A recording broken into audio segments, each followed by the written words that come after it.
ओम शांति 27/12/2021। आज की मुरली से मनन चिंतन। सुख देने वाले को याद किया जाता है, इसलिए हम परमात्मा को याद करते हैं, क्योंकि सिर्फ एक परमात्मा ही सुख देते हैं और दूसरी तरफ दुख देने वाला है रावण।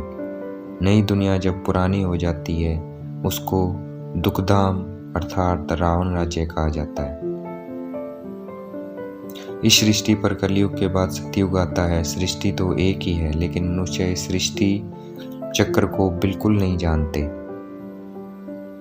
भारतवासी शिव जयंती मनाते हैं, परंतु ये नहीं समझते ये ऊंचे ते ऊंचे भगवान की जयंती है। उनका नाम शिव है। रावण को वर्ष वर्ष चलाते रहते हैं, लेकिन ये नहीं जानते कि इस रावण ने हमको 63 जन्म से परेशान कर रखा है। मनुष्य को ये नहीं पता पतित से पावन कैसे बनेंगे, परंतु पुकारते जरूर हैं कि हे पतित पावन आओ। इस समय भक्ति मार्ग है। शास्त्र में ज्ञान भी सब भक्ति मार्ग का है। शास्त्रों में कोई सद्गति का ज्ञान नहीं है। परमात्मा ही सतगुरु है, सद्गति दाता है। इसलिए ही हम परमात्मा को दुख के समय पुकारते हैं कि हे ईश्वर मुझे दुखों से छुड़ाओ। रावण राज्य जब शुरू होता है तब देवी देवता कहलाने लायक नहीं रहते, इसीलिए अपने आप को हिंदू कहलाने लग जाते हैं। शिव और शंकर एक नहीं है। ये हम शिव शंकर के चित्र पर समझा सकते हैं कि शिव परम धाम के वासी हैं और शंकर सूक्ष्म वतन वासी हैं। बाप साधुओं का भी उद्धार करते हैं। बाप बैठ हमें पढ़ा रहा है, ये हमें कभी नहीं भूलना चाहिए। सुख देने वाले परमात्मा का जन्म स्थान भी भारत है और दुख देने वाले रावण का भी जन्म स्थान भारत है। सिर्फ बुद्धि में इतना आता है ज्ञान, भक्ति, वैराग्य, लेकिन मनुष्य इसका अर्थ नहीं जानते कि ज्ञान की प्रारब्ध सतयुग त्रेता में भोगते हैं, फिर द्वापर से भक्ति शुरू होती है जो द्वापर और कलयुग तक चलती है, और कलयुग अंत में इन सब से वैराग्य ले एक परमात्मा को याद करना होता है। आखिर में सबकी बुद्धि का ताला खुलेगा। सब एक बाप की बात ही सुनेंगे, समझेंगे हम बराबर इस ड्रामा के एक्टर्स हैं।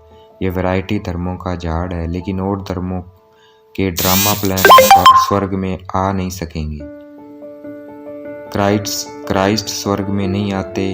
वो बताते हैं आज से 3000 साल पहले भारत स्वर्ग था। इसका मतलब देवी देवताओं का राज्य था। वहाँ उस समय और कोई धर्म नहीं था। जब हम योग युक्त होंगे तब हमें अपना पता पड़ेगा कि मेरा पुरुषार्थ कैसा है। ये ड्रामा सुख दुख का खेल है। ये खेल हमारे ऊपर बना हुआ है। हम बहुत ऊंचे बनते हैं तो नीच भी बहुत बनते हैं। शिव बाबा इस सृष्टि का बीज रूप है, तो इस सृष्टि मनुष्य झाड़ का नॉलेज बाप के पास ही होगा। इसलिए बाप ज्ञान का सागर कहलाते हैं। देवी देवता धर्म की निशानी सिर्फ देवी देवताओं के चित्र बचे हैं। देवी देवता धर्म की निशानी सिर्फ देवी देवताओं के चित्र बचे हैं। देवी देवता पतित होने के कारण अब अपने को हिंदू कहलाते हैं। समझते हैं देवी देवताओं का राज्य स्वर्ग में था, परंतु वह स्वर्ग कब था ये नहीं जानते, क्योंकि स्वर्ग की आयु बहुत लंबी चौड़ी कर दी है। शास्त्रों से किसी की सद्गति नहीं होती। सद्गति एक बाप से होती है, परंतु ड्रामा अनुसार इन शास्त्रों की भी भक्ति में जरूरत है, और भक्ति का फल परमात्मा द्वारा ज्ञान है। उसके बाद भक्ति की दरकार नहीं रहती, क्योंकि सिर्फ इस ज्ञान से ही सद्गति होती है।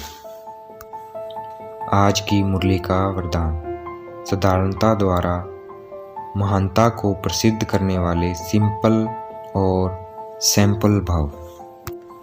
आज की मुरली का स्लोगन। दिल से कहो मेरा बाबा, तो माया की बेहोशी से बंद आंखें खुल जाएगी। अच्छा, ओम शांति। शुक्रिया मीठे बाबा, शुक्रिया।